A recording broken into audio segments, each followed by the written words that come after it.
Hello everyone, welcome back to my channel, The Intimacy Lab. Let me ask you something. Have you ever been in a relationship, romantic or otherwise, where you find yourself shrinking just to keep the peace? Where you feel like you're walking on eggshells, losing pieces of yourself a little at a time? Maybe you tell yourself they're going through a rough patch, that it's just temporary, that things will get better if you're patient enough, kind enough, forgiving enough. But deep down, a quiet part of you knows your energy is draining faster than it can replenish. Your spirit feels weighed down, and no matter what you give, it's never enough. This is not just about conflict, it's about erosion, the slow erosion of your emotional clarity, your confidence, your self-worth. And sometimes we stay. We stay because we're afraid of what life might look like without them, or because we confuse loyalty with self-sacrifice. But today I want to speak directly to that part of you that knows it's time to make space for peace again, to honor your own boundaries, to recognize when connection becomes corrosion. In this conversation, we're going to gently, honestly explore 12 signs that tell you it's time to step back and maybe time to walk away completely. So, let's take a deep breath because this might get personal, and it should. Let me ask you something. Have you ever been in a relationship, romantic or otherwise, where you find yourself shrinking just to keep the peace? Where you feel like you're walking on eggshells, losing pieces of yourself a little at a time? Maybe you tell yourself they're going through a rough patch, that it's just temporary, that things will get better if you're patient enough, kind enough, forgiving enough. But deep down, a quiet part of you knows your energy is draining faster than it can replenish. Your spirit feels weighed down, and no matter what you give, it's never enough. This is not just about conflict, it's about erosion, the slow erosion of your emotional clarity, your confidence, your self-worth. And sometimes we stay because we're afraid of what life might look like without them, or because we confuse loyalty with self-sacrifice. But today I want to speak directly to that part of you that knows it's time to make space for peace again, to honor your own boundaries, to recognize when connection becomes corrosion. In this conversation, we're going to gently, honestly explore 12 signs that tell you it's time to step back and maybe time to walk away completely. So, let's take a deep breath because this might get personal, and it should. You see, the decision to cut contact with someone is never easy. It carries a weight that feels almost unnatural. We are social beings. We are wired for attachment, not detachment. We want resolution, not rupture, and yet there are moments when cutting contact is not an act of cruelty, but of profound self-care. It's the only loving choice left, not just for you, but sometimes even for them. Think of it like tending a garden. Some plants thrive when nurtured together, side by side. Others choke each other's roots, competing for light, for space, for life itself. And if you've ever felt suffocated in a relationship, you know this truth instinctively. Some connections become so entangled that they strangle your growth. The first sign that it may be time to cut contact is when you are constantly doubting your reality. This can happen subtly, so subtly that you don't even notice it at first. You express a feeling or a need, and somehow the conversation twists until you're questioning whether you were too sensitive, too dramatic, too demanding. They may deny things they said or did, dismiss your emotions as irrational, or imply that your memory can't be trusted. And this gaslighting erodes your confidence day by day until your inner compass spins aimlessly. If you find yourself perpetually apologizing for simply feeling what you feel, if you need to check in with others just to confirm whether your version of events is true, then your reality is being bent to fit someone else's comfort, and in that space, trust cannot breathe. This isn't just about them disagreeing with you. It's about the pattern, the repeated dismissal that chips away at your trust in your own perceptions. And when you can no longer stand firmly in what you know to be true, that is a sign you must take seriously. The second sign is more emotional than intellectual. It's when you realize that being around this person leaves you feeling chronically drained, anxious, or small.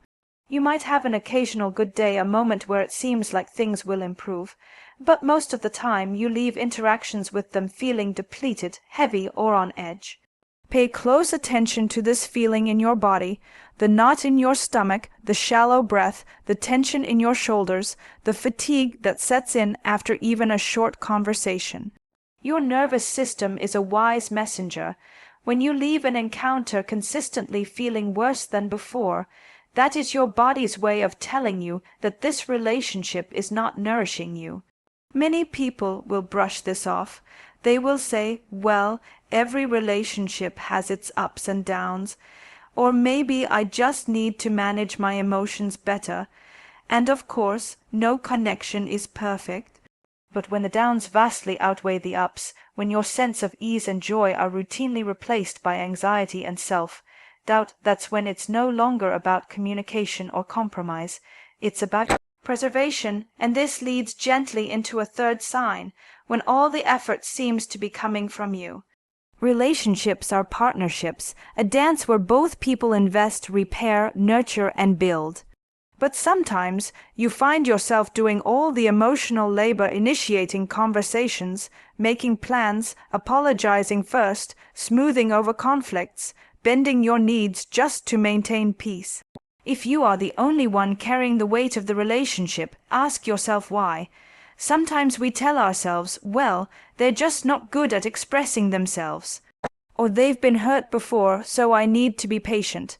And while compassion is beautiful, it must have a limit. Compassion cannot be an excuse for accepting neglect or indifference.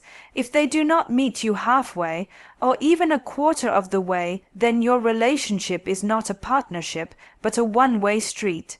And that street is leading you toward resentment, exhaustion, and bitterness. I want you to reflect for a moment. How often do you feel like the relationship depends entirely on your effort? How often do you make excuses for their silence, their withdrawal, their failure to reciprocate? How many times have you convinced yourself that if you just try a little harder, love them a little better, things will change? You see, love does require effort, but it requires mutual effort. Without reciprocity, there is no relationship, only attachment. An attachment without mutual care is not connection, it is captivity.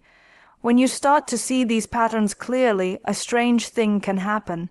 You may begin to mourn not only the relationship itself, but the version of yourself you have lost within it. You may grieve the easy laughter you used to have, the confidence that once felt effortless, the ability to trust your own feelings and needs. And as painful as that grief is, it is also clarifying, because it reminds you of what you are reclaiming when you step away. You are not simply cutting contact to punish them or prove a point. You are cutting contact so that you can come back to yourself, so that you can remember what it feels like to feel light again, to breathe easily, to trust your own heart, and to make space for relationships that lift you rather than weigh you down. And with that clarity, we can begin to see even more clearly the patterns that drain us. Sometimes it's subtle, sometimes it's loud. But when these signs show up, they are telling you something essential about where you are no longer thriving. And as we sit with this clarity, something interesting happens. We begin to notice what we've been tolerating, even normalizing. That's the quiet power of reflection. It invites honesty. Sometimes that honesty whispers in a way we can almost ignore it, and other times it rises until we can no longer turn away. There's a fourth sign that it may be time to let go, a sign that reveals itself not just in what happens when you're together, but in the silence between encounters. It's when there is a chronic lack of respect for your boundaries. It doesn't have to be loud or aggressive. Sometimes it's subtle. Maybe you've expressed that you need more space, or you're clear about what's acceptable and what's not, and yet they continue to push, test, or ignore those limits. You say, I can't talk right now, and they keep calling. You express that a certain comment hurts you, and they make it again under the guise of just joking. It's that feeling that your no holds no weight, that your limits are seen as negotiable, optional, something to be gently worn down or outright dismissed. You know, at the heart of all healthy relationships lies a simple truth: respect for the other's autonomy. And when that respect is missing, when your no is not honored, what's left is a relationship where your agency dissolves. Without agency, love cannot breathe. And here's the nuance: boundaries are not walls meant to keep people out. They are the edges that define who we are and where we begin. If someone repeatedly trespasses those edges after you've communicated them with care, it's a profound signal that your dignity is not being held with the tenderness it deserves. Now, when we think about relationships that drain us, it's tempting to look only at what happens between two people. But I want you to consider something broader: the ripple effect this relationship has on other parts of your life. That brings us to a fifth sign: when this connection begins to poison your other relationships and responsibilities. Perhaps you're constantly venting about this person to your closest friends, and it's becoming a burden on them. Maybe your work is suffering because you spend so much time ruminating about what went wrong or bracing for the next conflict. Maybe your children or family members have started to notice your mood shifts and emotional depletion. When one relationship begins to eclipse your entire emotional landscape, pulling energy away from your career, friendships, creativity, and peace of mind, that's when the imbalance has spilled over. This is not about blaming the other person for all of life's difficulties. It's about recognizing when your attachment to this relationship is costing you too much, when the emotional price you're paying is starting to impoverish your other relationships and responsibilities.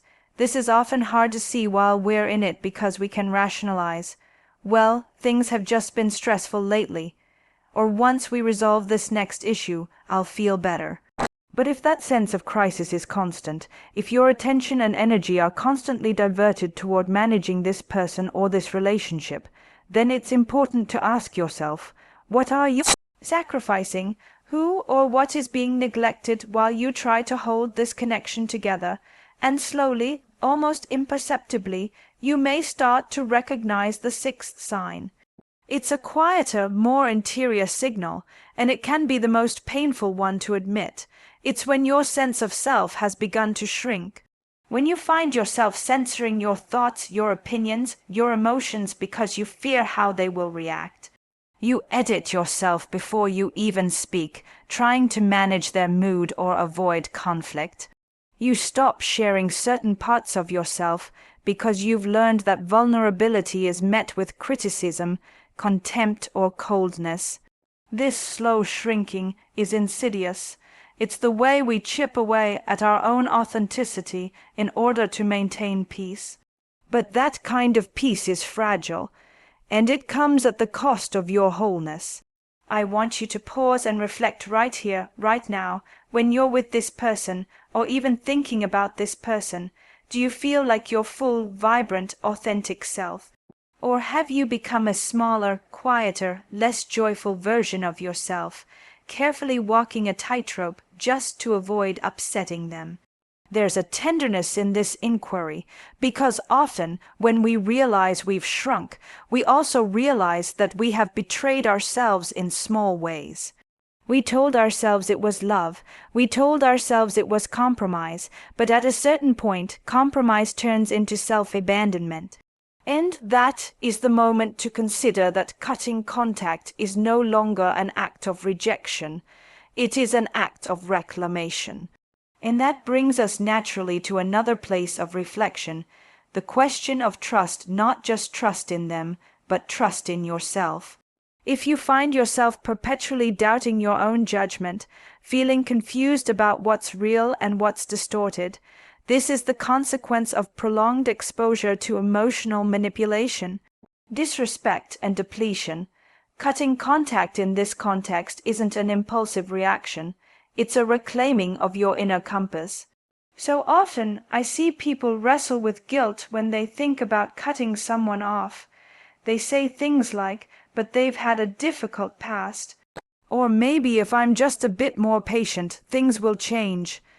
And while empathy matters, it must be balanced with self-protection, because no amount of empathy for their pain should come at the expense of your own well-being. It is entirely possible to have compassion for someone's struggles and still protect yourself from their behaviors.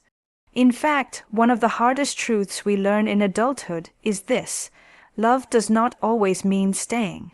Sometimes the most loving thing you can do for both of you is to step back, to release, to allow space and distance to do what your presence could not. You may notice that these signs are deeply interconnected like threads in a tapestry. When one appears, the others are often not far behind. And as you start to weave this awareness together, you can begin to see your own story more clearly and lovingly. It's remarkable, isn't it, how this awareness begins to gather quietly inside us, a soft accumulation of truths we've long suppressed. When you start to listen carefully, not just to the noise of conflict, but to the subtle erosion of your joy, your ease, your trust, that's where change begins. And so here's another sign that may tell you it's time to let go, when the relationship becomes a cycle of promises and disappointments. You know the pattern, perhaps you've lived it. Things reach a breaking point, you finally speak up. Maybe you even threaten to walk away, and suddenly they shift. They apologize, they acknowledge their behavior, they say all the right words. For a moment, maybe a day, maybe a week, you feel hope again, relief even, and then slowly, inevitably, the old patterns return. The promises dissolve like mist, and you're right back where you started, hurt, doubting, exhausted. This is a cruel loop because it feeds hope, and hope, when misplaced, can keep you tethered far longer than any anger. We mistake temporary change for real transformation, not realizing that real change requires consistent action, not just words spoken in a moment of fear or loss. If you've been caught in this cycle, if you can almost predict the script now, where every apology is followed by another injury, you have to ask yourself, is this hope keeping you alive or keeping you stuck? And let's talk about another sign that is often even harder to admit: when you begin to lose your joy. I don't just mean happiness, but the very capacity for lightness, spontaneity, pleasure. Maybe you once delighted in simple things: music, friendships, reading, laughter. But now your world feels dimmer, smaller, heavier. The emotional weight of this relationship eclipses everything else. You find yourself more tired, more irritable, less engaged with the parts of life that used to make you feel alive. Sometimes we blame this on external stress work, family responsibilities, the pressures of modern life. But look deeper. Has this relationship become the central source of that heaviness? Has your joy become conditional on their approval, their mood, their attention? When someone begins to steal not just your peace, but your capacity for joy, that is a loss too profound to ignore. And while we're speaking honestly, there is another sign that deserves deep reflection: when the relationship has become a place where contempt lives. Contempt is different from frustration or anger. It is colder, more poisonous. It sounds like eye rolls, sarcastic jabs, belittling comments. It looks like indifference in moments when you needed care. It feels like being mocked for your vulnerabilities or shamed for your emotions. Contempt erodes the foundation of any relationship faster than almost anything else because it attacks your dignity. And once contempt settles in, it is very difficult to reverse. If you are experiencing contempt from someone you care about, especially when you've tried to address it and it continues, it is a clear sign that something has broken down at a fundamental level. It's not that disagreements cannot be repaired, or that difficult conversations can't be had. But when contempt becomes a recurring feature, when you no longer feel safe being yourself, when you feel degraded rather than seen, that is when you must protect your dignity, even if it means walking away. These patterns, chronic disrespect for boundaries, emotional depletion, cycles of false hope, loss of joy, contempt, they don't just appear randomly. They often emerge slowly over time when a relationship has lost its balance. And sometimes we can heal together, but sometimes the most courageous thing we can do is accept that this relationship can no longer be healed while we remain entangled in it. And that realization brings both grief and freedom. Grief because it's the death of a hope, a vision of what could have been. Freedom because it opens space for you to come back to yourself, to remember who you are outside of this dynamic. This is why cutting contact is such a radical act of self-care. It's not about revenge. It's not about proving who's right or wrong. It's about reclaiming your peace, your wholeness, your ability to thrive. It's about making space for the relationships that honor your dignity, nurture your joy, respect your boundaries, and meet you with the same care and effort you bring. When we let go of what diminishes us, we make space for what nourishes us, and that process may feel like loss at first, but in time it reveals itself as liberation. Sometimes what makes this process so difficult is that the line between conflict and connection can feel so blurred. We remember the good moments, the laughter, the promises. We cling to the memory of who they were when things felt right, and we tell ourselves that maybe, just maybe, they can be that way again. And that's what makes it so hard to listen to that quieter part of ourselves that knows the relationship has shifted, sometimes irrevocably. Another sign that it may be time to cut contact, one that can be incredibly painful to admit, is when you realize that this person triggers your worst self. It's not simply that they disappoint you or frustrate you. It's that in their presence you become a version of yourself that you barely recognize or like. Perhaps you find yourself lashing out, defensive, resentful, sarcastic, bitter. Or perhaps you withdraw, go silent, collapse into yourself.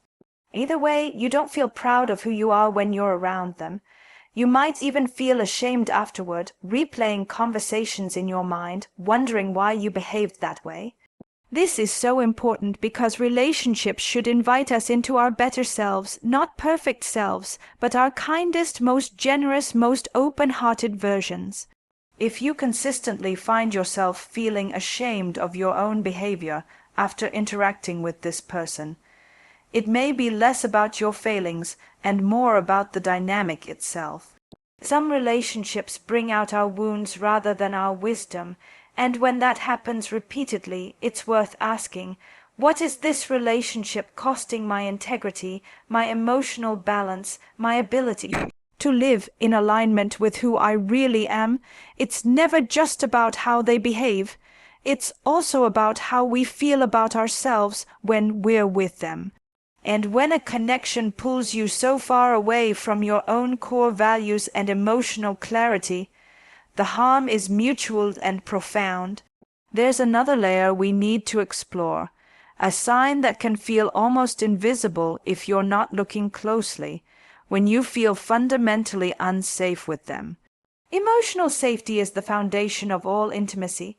Without it, we can't relax, we can't be vulnerable, we can't trust that our needs or truths will be met with care. Maybe this person doesn't overtly threaten you, but perhaps they use emotional volatility to control you. Unpredictable anger, mood swings, passive-aggressive silences. You find yourself hyper-vigilant, constantly anticipating their reactions, measuring your words to avoid setting them off. When we live in that state of constant emotional bracing, we lose something essential, our ease, our natural rhythm. We become guarded, tight, anxious. The relationship becomes less about love and more about managing risk. And for some, that lack of safety goes even deeper, to real fear. If there are threats, intimidation, or any form of abuse, emotional, physical, psychological, it is vital to recognize that cutting contact isn't just an act of care, it's an act of survival. Even in the absence of overt violence, if you feel a persistent, embodied sense of dread or fear around this person, trust that. Your body knows. We tend to underestimate how exhausting it is to maintain relationships where we don't feel fundamentally safe. We tell ourselves it's not that bad, we minimize our feelings, we justify their behavior because we love them, or because we're afraid of being alone. But emotional safety is not optional. It's the air that intimacy breathes. Another sign that can be more subtle, but equally important, is when the relationship consistently undermines your growth. When your dreams, ambitions, or personal development are met with indifference, skepticism, or even mockery. Perhaps every time you talk about a goal, they diminish it, or worse, they sabotage it through distraction, discouragement, or guilt, tripping. Instead of cheering you on, they drain your momentum. Instead of celebrating your progress, they seem resentful or threatened by it. This can happen quietly. It's not always obvious criticism. Sometimes it's more subtle, a lack of enthusiasm, a cold shoulder, small comments that plant seeds of doubt. But over time, you start to dim your own light to keep the peace. You stop sharing your successes because they don't seem interested, or they find a way to twist your joy into something problematic. A healthy relationship doesn't require us to shrink. In fact, it should support our expansion. It should feel like a place where we can bring our full selves, our hopes, our excitement, our growth, and feel met with warmth and encouragement. When someone consistently chips away at your confidence, your aspirations, your sense of possibility, that's not love. That's control disguised as care. And when we find ourselves in these spaces where we're no longer free to grow, where we're constantly managing their moods, where we feel unsafe in our vulnerability, where we become small versions of ourselves, we begin to feel lonely even in their presence, and that loneliness is profound. It's a loneliness that doesn't come from being alone, but from being unseen, from being in the same room and feeling like you can't actually share your heart, from knowing that your needs, feelings, and dreams are not met with respect and tenderness. That kind of loneliness can feel like the deepest ache. It makes us question our worth, our lovability, our right to ask for more. But that loneliness, it is a guide. It tells you that you are longing for something you are no longer receiving, and that longing itself is sacred. It points to your unmet need for authentic connection, safety, encouragement, and dignity. When we listen closely to that longing, we can begin to take the steps we need, not out of anger or resentment, but out of love for ourselves. And maybe out of love for them too, because staying in a relationship that no longer allows either of you to thrive isn't love, it's fear. There's something profoundly tender about the moment when you finally acknowledge that the relationship you've been holding onto is no longer holding you. It's a moment filled with grief, clarity, and an odd kind of relief, because clarity, even when it hurts, is a liberation. Another powerful sign that it's time to cut contact is when you realize that their presence prevents you from healing. You see, relationships are mirrors. They can reflect back to us our deepest beauty and also our deepest wounds. But when someone's presence keeps reopening those wounds, when every interaction feels like a scab being picked, when you can't recover because they keep pulling you back into the same pain, you need to ask yourself what staying is truly costing you. Healing requires space to breathe, to process, to grieve, to forgive. Not just them, but yourself too. And sometimes the very relationship that caused the wound cannot coexist with your healing. Perhaps you've tried talking it through. You've asked for change. You've offered understanding, but nothing changes. And each time you try to mend things, it only reopens what you're working so hard to close. In these moments, cutting contact is not about punishing them. It's about creating the conditions for your own recovery. It's about honoring the fact that you cannot heal in the same environment where you were hurt, and that's okay. That's not failure, that's wisdom. And here's another sign, a painful but vital one. when the relationship is built on control rather than connection. Control can look many different ways. Sometimes it's overt, telling you what to do, where to go, who to see. But often it's more insidious, guilt, tripping you for spending time with others, monitoring your choices, needing constant access to your thoughts or movements, implying that your independence is somehow a betrayal. When connection turns into control, intimacy becomes a cage. You find yourself second, guessing your decisions, curbing your freedom to avoid upsetting them, feeling guilty for simply living your life. And what makes this difficult to see is that control often masquerades as love. They may say, "I just care about you," or "I'm only like this because I love you so much." But true love honors freedom. It doesn't monitor or dictate. It supports and encourages. You deserve to live in a space where your autonomy is respected, where you are trusted, where your individuality is celebrated, not suffocated. And if the relationship requires you to give up your freedom in order to maintain peace, that is not a relationship that can support your growth. This leads naturally to another delicate but profound sign, when the relationship is defined more by history than by health. Sometimes we stay because of how long we've stayed. We tell ourselves, "But we've been friends for years," or "But we have so much history together." History becomes a tether that binds us to a relationship that no longer nourishes us. Length of time does not equal depth of connection. And yet, it's so tempting to stay simply because we've stayed so long. We invest years, even decades, and it becomes harder to walk away because walking away feels like discarding all that time. But the truth is that time invested in a relationship is never wasted. Even if it ends, every experience shapes us, teaches us, grows us. The question isn't how long you've known someone. The question is, what is this relationship offering you now? Who are you when you're with them now? Do they meet you with respect, kindness, care now? When we stay because of history rather than health, we are often living in nostalgia rather than reality.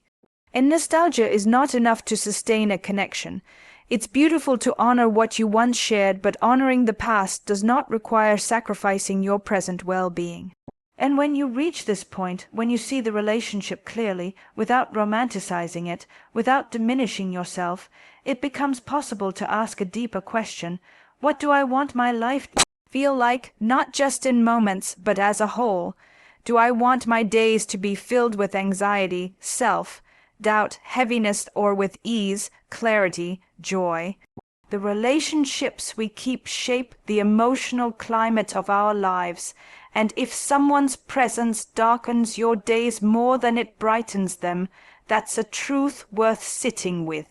You see, so much of this process is about reclaiming your own authority, reclaiming your right to decide what kind of love, what kind of respect, what kind of life you are willing to accept. And this isn't about perfection. No relationship is perfect, but every relationship should nourish more than it depletes, should honor more than it diminishes, should invite growth rather than suppress it. So if you find yourself standing at this threshold wondering whether it's time to walk away, know this: it is okay to choose yourself. It is okay to choose peace over chaos, clarity over confusion, self-respect over history, freedom over control, healing over hurt. Sometimes the most loving thing we can do is to let go, not because we stopped caring, but because we started caring enough about ourselves to stop accepting less than we deserve. The hardest part about making this decision is that it asks you to grieve something that isn't necessarily gone yet.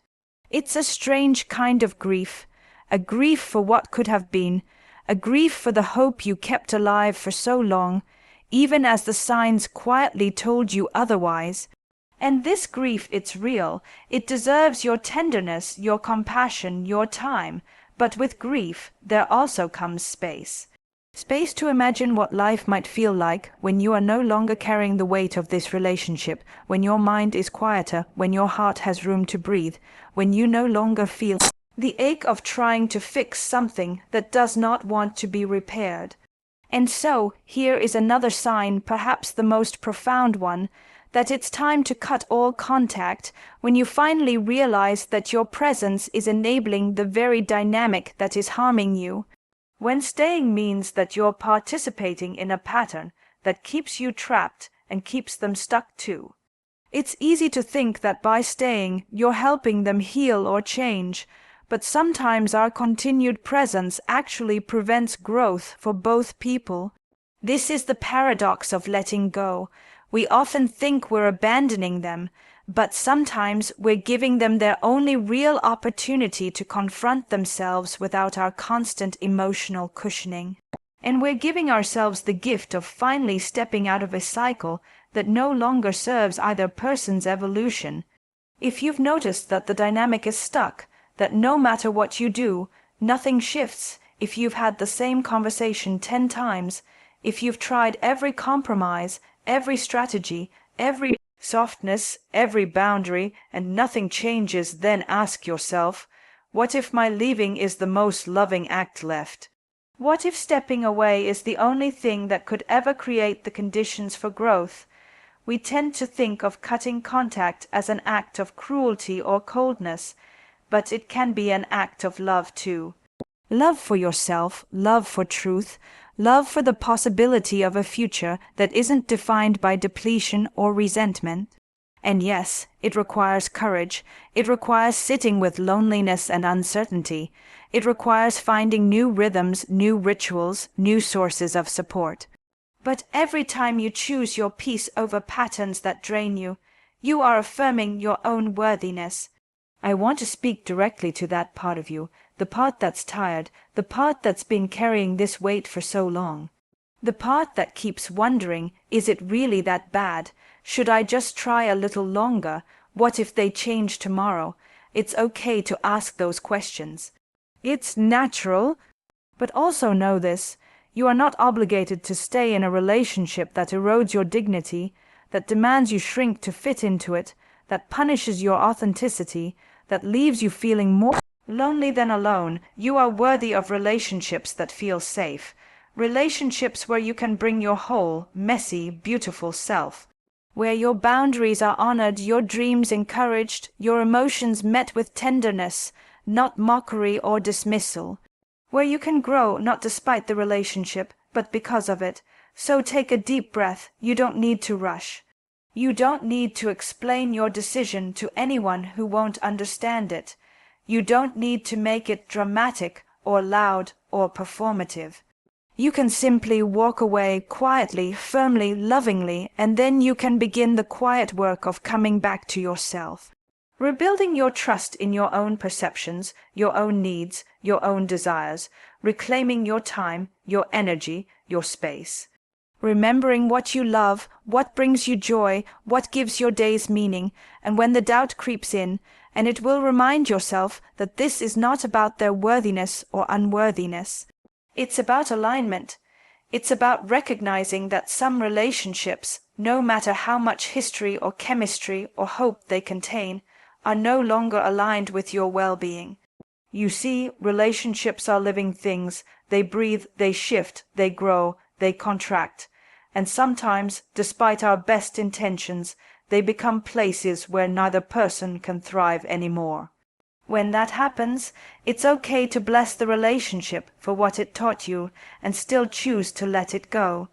And as you do, something beautiful happens. You create space. Space for new relationships, new beginnings, new experiences. Space for peace, space for your own voice to rise again, space for joy to return.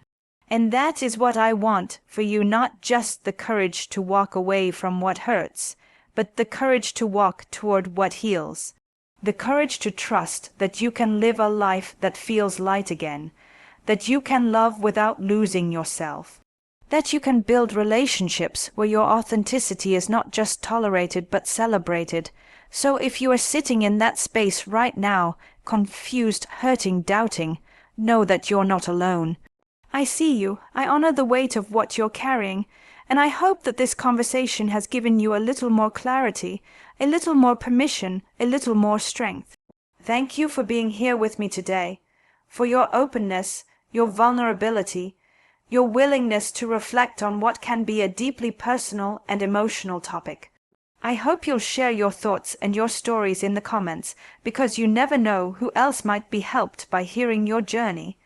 And if this conversation resonated with you, please take a moment to like this video and subscribe to the Intimacy Lab. There's so much more I want to explore with you about love, about loss, about healing, about intimacy. Here's to you, choosing yourself, choosing peace, choosing freedom, and remembering that you are always worthy of love that feels good to your nervous system, your mind, your body, your heart.